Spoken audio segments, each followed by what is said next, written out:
Okay, so we are starting. The first 2-3 minutes, let me just recap where we were in the a-priori algorithm in the last class. So what we did was we started with we started with L1, the frequent items, the items with a minimum support. And then we generated C2, the candidate sets of size 2. Hello, anybody has a question? Can you please go on mute, please?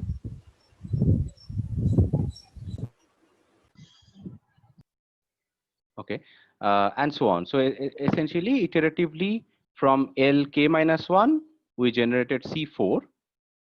And then we pruned the obvious cases where the subset, the anti-monotonicity property is not satisfied. And then what we wanted to do is we wanted to check that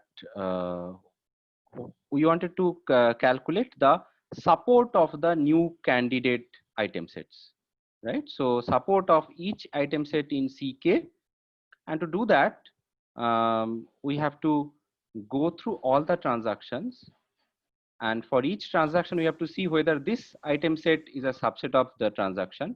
If yes, then the support count increases by 1, right? Okay.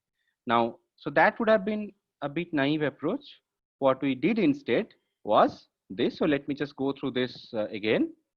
So if we have, let's say, 12 candidates in candidate item sets of size 3 in C3. So coming from L2 to C3, if we have 12 of them, then what we do, we define a hash function, k goes to k mod 3.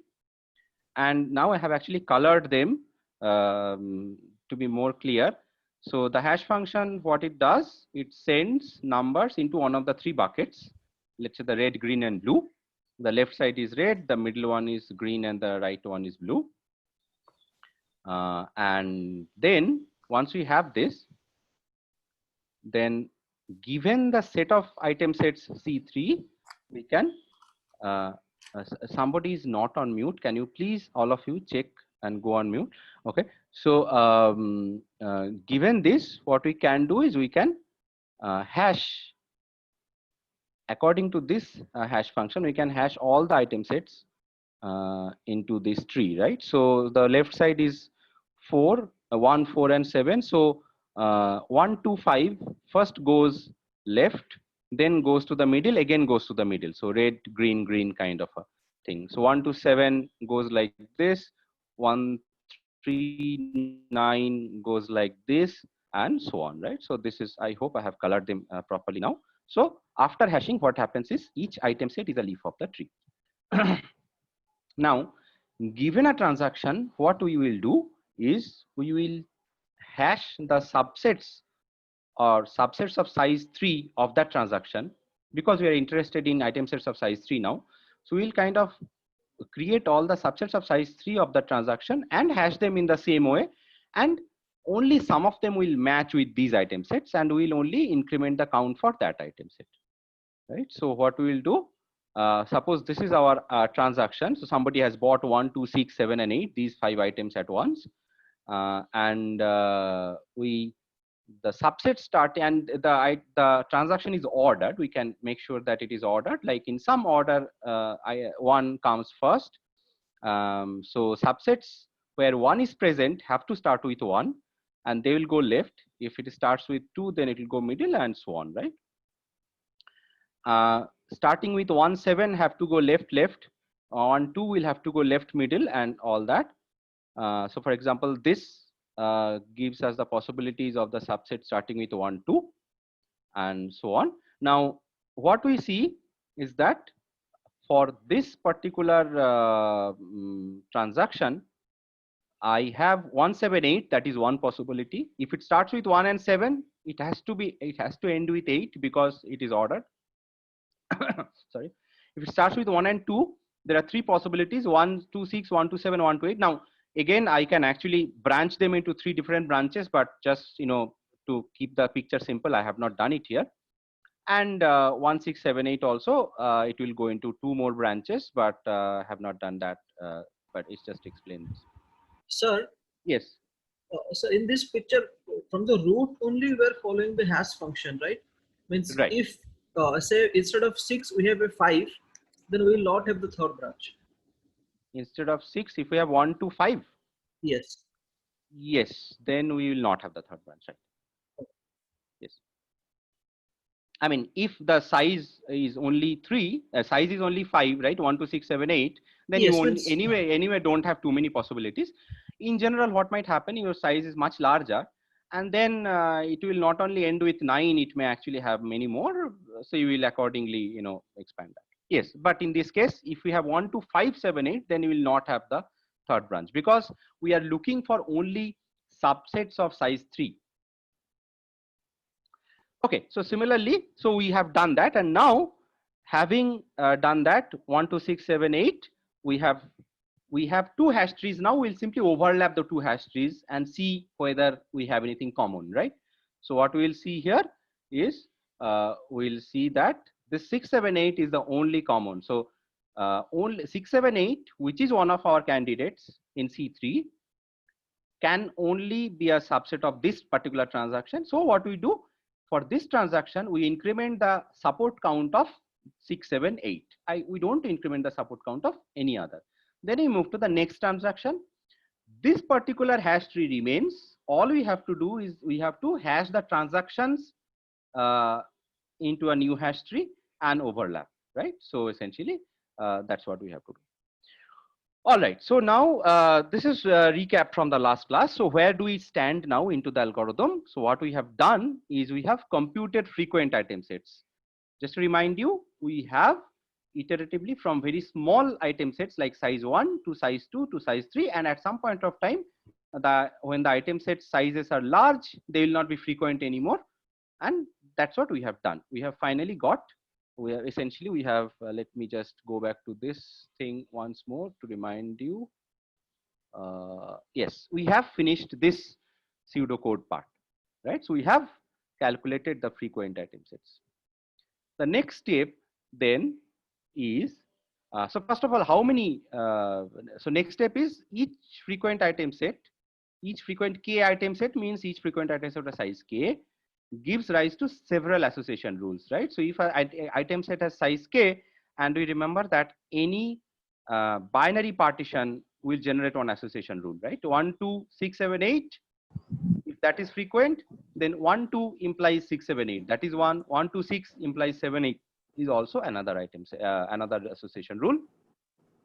So if we ignore the whole thing implies phi and phi implies the whole thing, then there will be 2 to the power k minus 2 such rules. So too many rules, right? So again, if we, yeah, so too many rules, and what we have to do is essentially generate the rules from the frequent item sets, but they also have to, rules have to satisfy our minimum confidence criteria.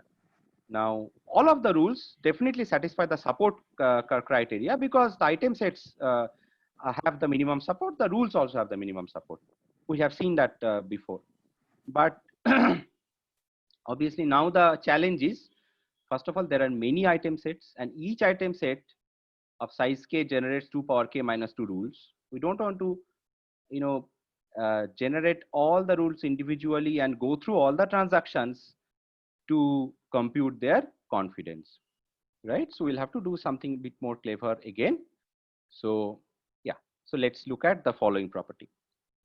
Let's see if X is a subset of Y for non-empty item sets X and Y, okay?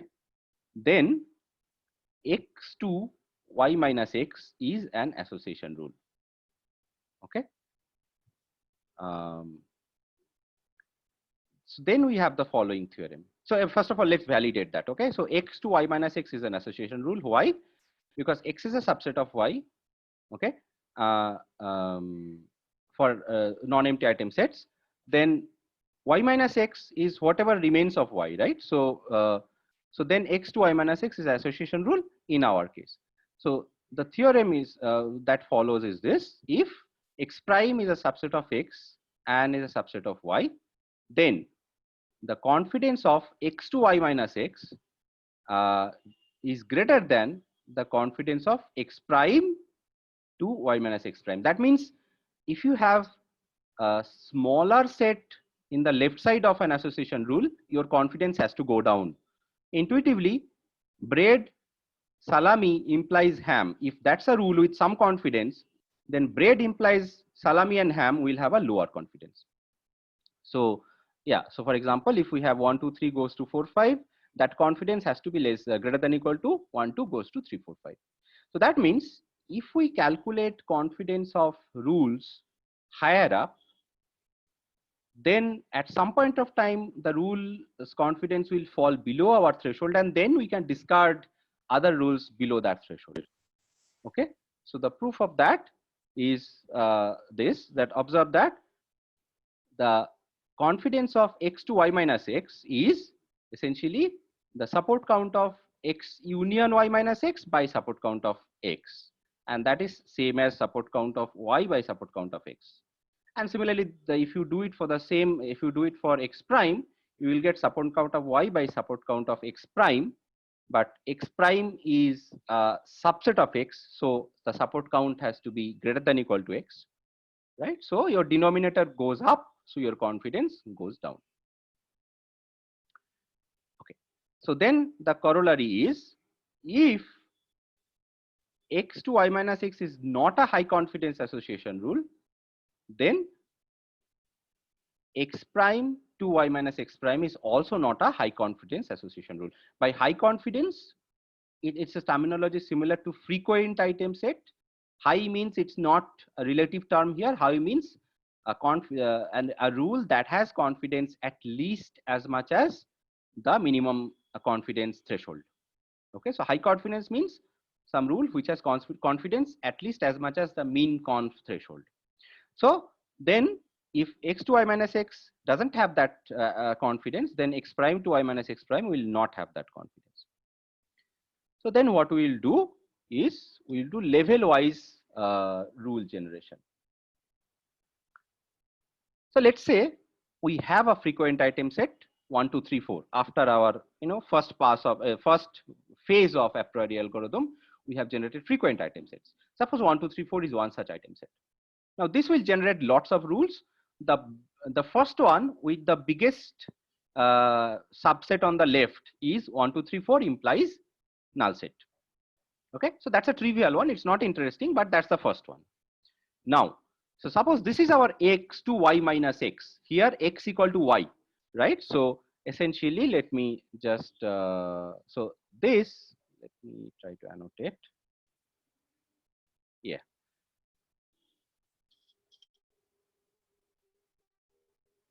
So here y equal to 1, 2, 3, 4, and x equal to 1, 2, 3, 4 equal to y. Okay, so this is our first step. Sorry.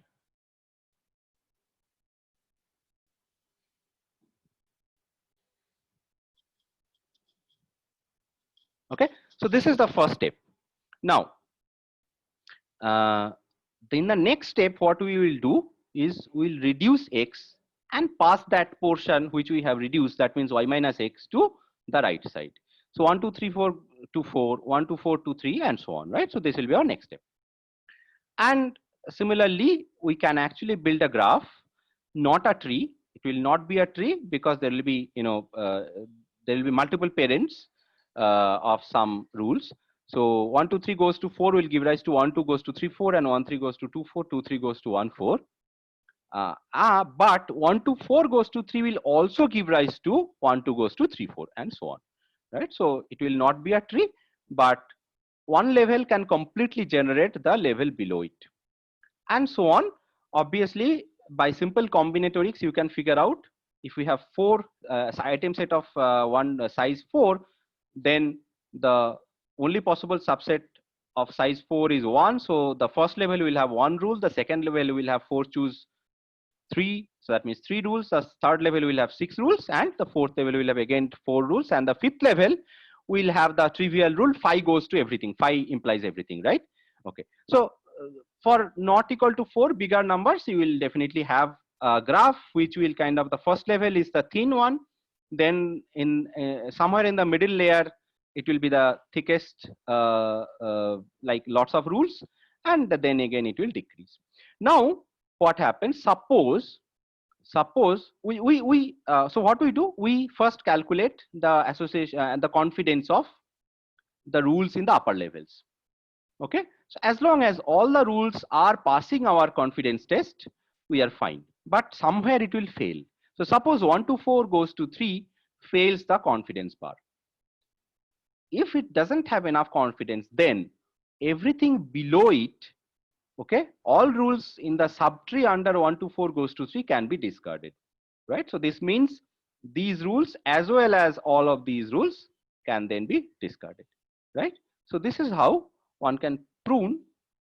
Yeah, this is how one can prune the association rules, and we don't have to really check the confidence of all the rules. Okay, just a moment, let me, yeah, so is this part clear?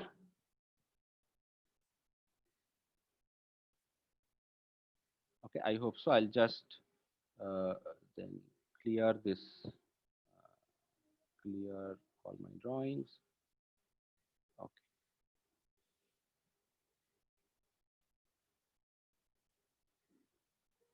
yeah, okay, yeah, so this is done now. So now there are a few interesting concepts associated to this, which people use, and they can be derived from the from whatever properties we discussed. So one is maximal frequent item set. So one item set is called maximal frequent if it is frequent, but none of its immediate supersets are frequent. That means this item set is frequent, but if you put any more item into this, it will not remain frequent. So in this particular graph, for example, uh, suppose these items sets are not frequent. Okay, suppose the orange ones are not frequent. Then which ones are maximal out of these? 1, 2, 3, 4 is not maximal because several, oh, sorry, um, 1, 2 is, yeah, 1, 2 is actually, so, yeah, 1, 2 is uh, not maximal because 1, 2, 3 and 1, 2, 4, I'm sorry. We are not looking at maximal infrequent, we're looking at maximum frequent. So let me go back to the previous picture. Yeah. So which of these gray item sets are not maximal? So they are all frequent. The orange ones are not frequent. So the gray item sets are frequent, but not all of them are maximal. So let's look at this thing called 1, right? So let's look at this 1, this set. This is not maximal because although this is a superset and this is not frequent, it also has, you can still add 3 to 1 and still it will remain frequent. So this is not maximal. So which ones are maximal here? These are not maximal here. 2, 3 is not maximal because its supersets, none of the supersets are maximal. 2, 4 is also not maximal, and 1, 3, 4 are not maximal. All right. So, so all frequent item sets are subsets of one of the maximal frequent item sets. That's an interesting observation.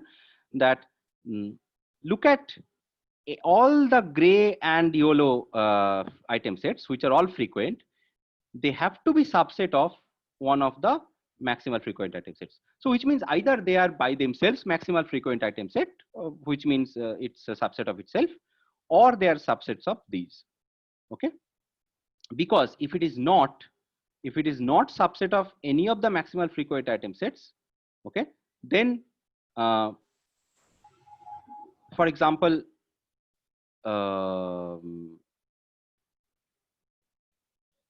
yeah, so if it's not subset of any of the maximal frequent item sets, then okay,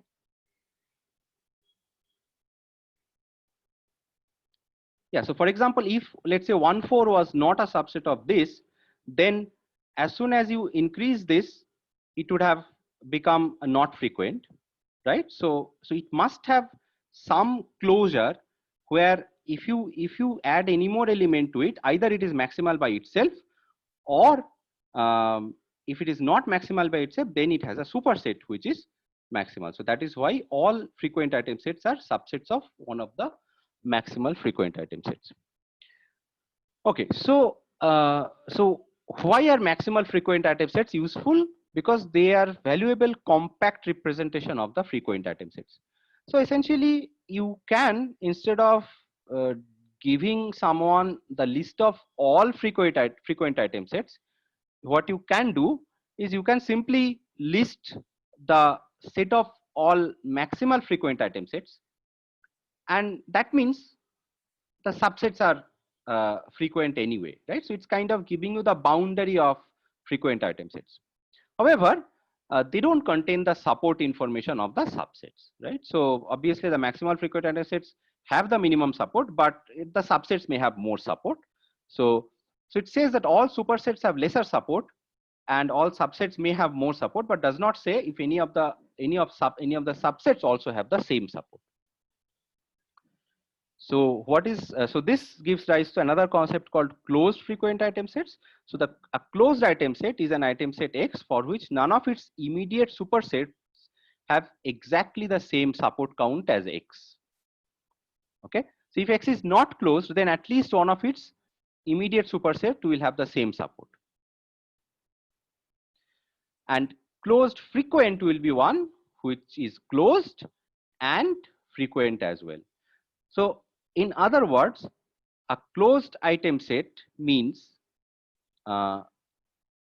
if you increase any more item into it, your support will decrease. So the concept is similar to the maximality, but it's maximality under support condition, not under frequent frequent item set condition. So here what it means is that, let's say bread, ham and salami are bought together and it has certain support. But if you add any more item into this, then the support will decrease. So then we'll call this item set closed. And closed can also be a set of all items, right? So that's not interesting to us. So closed frequent is the one which is closed, as well as the support is greater than the minimum support. So support for non-closed frequent item sets can be determined from the support information of the closed frequent item sets, because closed frequent item sets tell you that if you go any further, then the support will decrease. So it gives a boundary, or it gives a bound of the support to support of its supersets. So in when we look at the topology of item sets, so we have lots of frequent item sets, and under that there will be some of them will be closed frequent, and within that also some of them will be maximal frequent. Okay, so you can actually try to prove these things if you want. You can consider that take a maximal frequent item set, prove that it is also closed frequent item set. Of course, it is frequent because that is given by definition, but a maximal is also closed and all. You can actually try to prove. Okay, so now what we have done so far is we have talked in terms of support and confidence, as if they will solve all our problems. But are they the only interesting measures of association rules, right?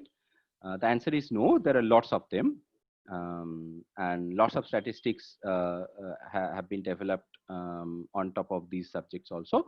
So let's look at some of them. Let's say even from a small data set, a very large number of rules can be generated, right? So for example, support and confidence conditions are relaxed. So if you decrease your threshold slightly, then you have a huge, I mean, the number of rules that will generate or that will pass the threshold will suddenly increase a lot. Now, that means so many rules cannot be interesting to you because you cannot take business decisions on so many rules, right? You can only take targeted decisions. So some other or some more interestingness measures for patterns or rules are required. Okay, so there can be two kinds of interestingness measures. One is support, uh, uh, yeah, so a measure that uses statistics, so support, confidence, correlation, etc., etc. So two kinds are, one is objective. These are objective because these you can calculate. It's not that someone will look at this rule, okay, so bread and salami implies ham. I can look at it and say, oh, that's obvious because these people kind of eat Western breakfast. Okay, but that's not an objective measure, right? That's a subjective measure. So support, confidence, correlation, they are objective measures. They are domain independent. You can actually run programs and calculate them, and they don't require human involvement. And the subjective measures are, let's say, suppose the rule salami to bread is not so interesting because it is obvious. I mean, if you want to eat salami, you probably eat it with the bread. So, but if it's a rule such as salami to dishwasher detergent or salami to diaper, these are less obvious. Well, I have tried to make it intuitive in the sense that, people who are used to Western lifestyle, right? So, but it's a less obvious implication than salami to bread. Now, the problem here, of course, is subjectivity means you need human intervention. But the good thing is, mm, they can be more interesting for marketing experts, and they can generate non-trivial cross sell and so on. Okay. So, method for subjective measurement, what can it be? Obviously, if you are given a huge database, you're not going to put in 5 experts there and tell them to look through all the data manually. So what can be done is you can do some objective measures and then provide some visualization with a human in the loop or something. Or you can put some constraints for the rules, some more filtering and things like that. Essentially, make it interactive so that yes, the objective measures are there, but the business decisions are not taken completely in an automated way, right? So that would be the subjectivity part into it. Or filter obvious and non-actionable rules and so on. So there are some more measures. One is contingency table. This I'm sure many of you have seen. So let's say this tea and not tea, coffee and not coffee, right? So this is frequency tabulated for a pair of binary variables. So how many people have both tea and coffee? How many people have tea but not coffee, coffee but not tea, and so on. And the columns actually sum. So the first column is the sum of number of people, so total number of people who have coffee, and first row total number of people who have tea and all that. So this is an useful useful for evaluation illustration. Now, generally, this is just an example, right? Generally, these are the notation is the following. If you have two attributes A and B, and then not A and not B, right? Then F11 is the frequency of both being present. F01 is not the first one, but the second one, and so on. And then the sum is F plus 1 means sum of the zero, I mean, sum of the second one. If plus 0, if 0 plus is, if 1 plus is sum of the first one, if plus 1 is sum of the second one, if 0 plus is sum of the not first one, and if plus 0 is sum of the not second one. Now, yeah, so A prime or B prime denotes the not A, not B. Now, you can see here that F1 plus essentially is the support count of A, and F plus 1 is the support count of B, right? Yeah, so that you can see from this. Now, what are the limitations of support and confidence just as they are? That is, tuning the support threshold is very tricky. If you choose a low threshold, then too many rules will be generated. If you choose a high threshold, and then your number of rules will be small, but you never know what are you missing out on, right? So it may be possible that some product which not too many people buy, but still quite a few people buy, and you are actually missing out on discovering interesting rules. Similarly, limitation of confidence. Let's look at this example that we have. So consider the rule T2 coffee. So T2 coffee, what would be the confidence of, what would be the support and confidence? So you see the support will be the union of tea and coffee, right? So union and tea and coffee essentially is,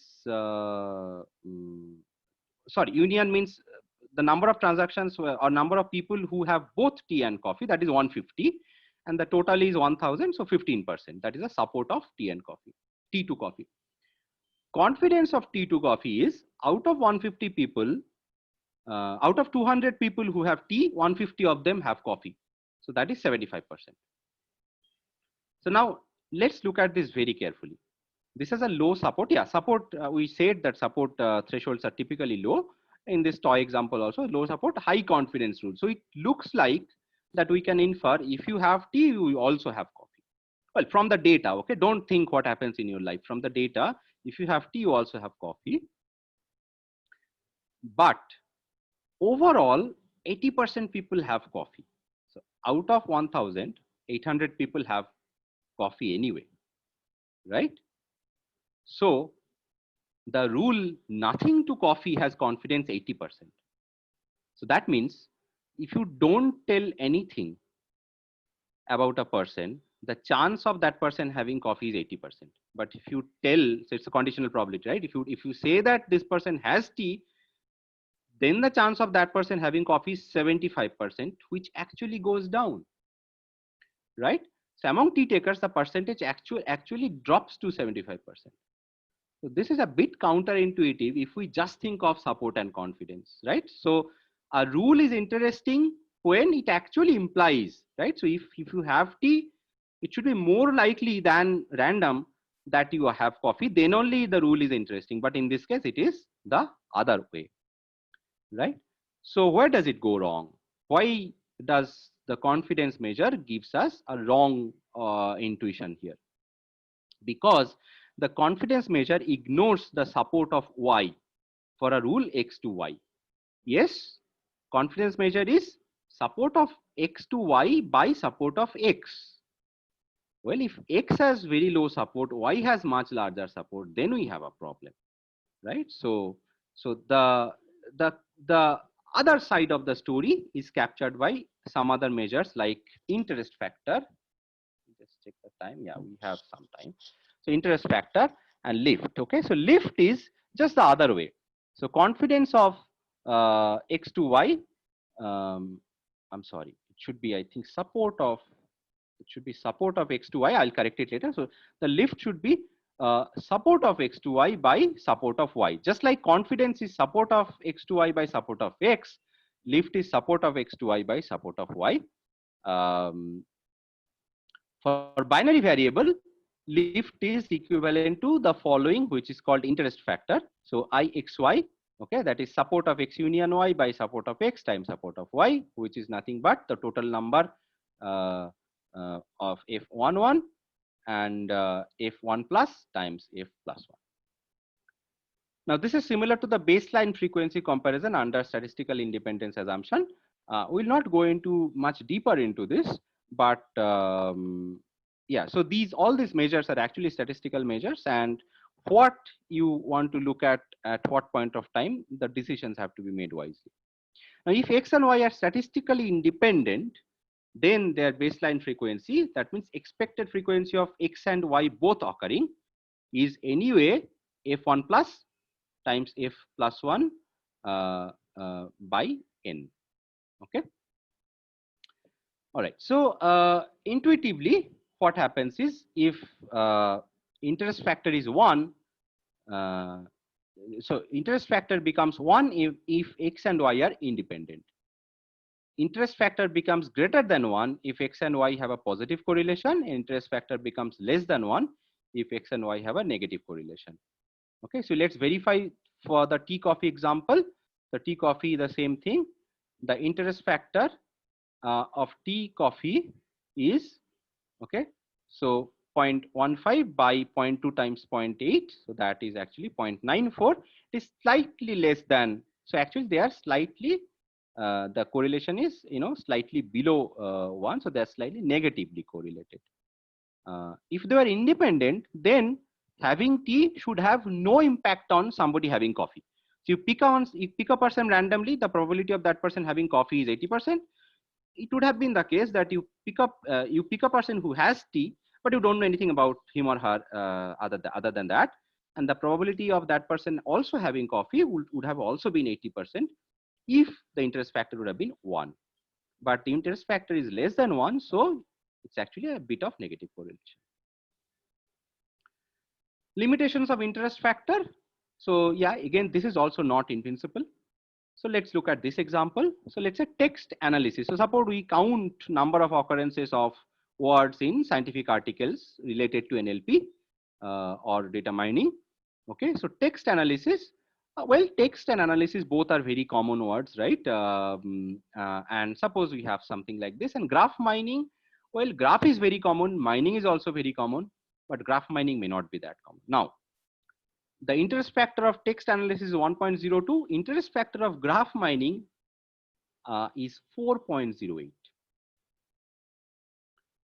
Now, I mean, it's somewhat subjective, but you can probably feel that text and analysis are more related than graph and mining. Obviously, graph mining is a field, but it's not as common as text analysis maybe. The confidence measure here will probably do somewhat better. Text to analysis will have say 90 or around 95% confidence, and graph to mining will have around 28% confidence. So in this case, again, the confidence measure does better. Okay. So what goes wrong here? I will leave this. You can think about this. You can think about this question, and yeah, I probably will not ask you in the exam, or I might, but yeah, just think about this. If you don't get it, then maybe in the doubt clearing session or in the next class we can talk about it. Okay, so there are more measures. Correlation coefficient for binary variables. Then we have IS measure, which is a combination of the IS and S measures combined. So this is mathematically equivalent to the cosine measure for binary variables. So cosine measure is like the dot product by the norms kind of thing. So mathematically equivalent to that. So all right. So what should be the properties of objective measures? So objective measures, as we saw, different measures are good for different kinds of things, and it is not very clear when that will tally with our intuition or what we want to do. Just a moment. Yeah. Okay. So so one is the inversion property. Is a measure invariant under inversion operation? That means if we exchange f11 with f00 and f01 with f10, will the measure remain the same? What is f11? Both are present. Okay, so that means if we just say yes equal, I mean, if we swap yes and no, okay, will the measure remain the same, right? Tea and coffee. I have tea, I have coffee. The relation between these two, will I also have the same thing between I don't have tea and I don't have coffee? Now, so inversion property, some measure has the inversion property if the value of the measure remains the same under inversion. Then null addition property. So null addition property is invariant under addition of counts for other variables. That means if you increase f00, so let's say I keep the number of occurrences of both occurring the same. Okay, so number of people having both tea and coffee remain the same, but I keep increasing the number of people who don't have either of them. If I simply, so seemingly that should be more like unrelated, right? So though that's like unrelated to what we are thinking about. So that's null essentially. So null addition property. If we increase f00 a lot or whatever, will my measure remain the same? So again, one exercise from the formulas of the support confidence, at least the simple ones, please do it at home. You don't have to really think deep into these statistical measures, because that's not the main goal of the course. Our goal was to actually understand the algorithmic part and support and confidence and so on. So the exercise for you will be that, yeah, so support, confidence, interest factor, lift, etc. Which of the measures have inversion property and null addition property? Just look at it and verify. Okay, all right. So with this, I would finish this chapter of frequent items in mining or association rule mining. There are some further reading because we are actually going to have smaller class hours and total number of class hours will be a bit small. We will not discuss in detail the following items. So look at the third and fourth item. There are some uh, uh, improved versions, or rather improvements after a-priori algorithm. Okay, especially there is this frequent pattern growth algorithm. So the a-priori algorithm makes multiple passes through the database, right? Each time you have some L. Yeah, somebody has something. Can you hear me, folks? Is my voice clear? Yes, sir. Yes, sir. Okay, I think Neeraj Yes, is sir. writing something, maybe with him, but anyway, so if others are able to hear, then the recording is going fine. All right, so the a-priori algorithm makes multiple passes. Like you go from LK -1 to CK, and then you have to go through the whole database again to do the pruning and all this confidence and support calculation, right? So for each K, you have to go one pass. The FP growth or frequent pattern growth algorithm makes two passes using something called FP tree. It doesn't generate candidates. It does things in a different way. However, it may have more memory requirement. But in modern times, FP growth is more commonly used if people still want to mine association rules. So the last point here, this is parallel FP growth and for a recommendation system, whatever, but basically it works for parallel FP growth. And this actually uses MapReduce. It's also implemented in Spark library, so you don't actually have to implement it. So I mean, you can, if necessary, you can actually simply run Spark and then use this FP growth algorithm. All right, so so these are the references for this chapter that I have covered. If you have questions right now, let's discuss that. And after that, what I will do is we'll talk a little bit about the quizzes that we're going to have later this week. Yeah, questions if you have right now.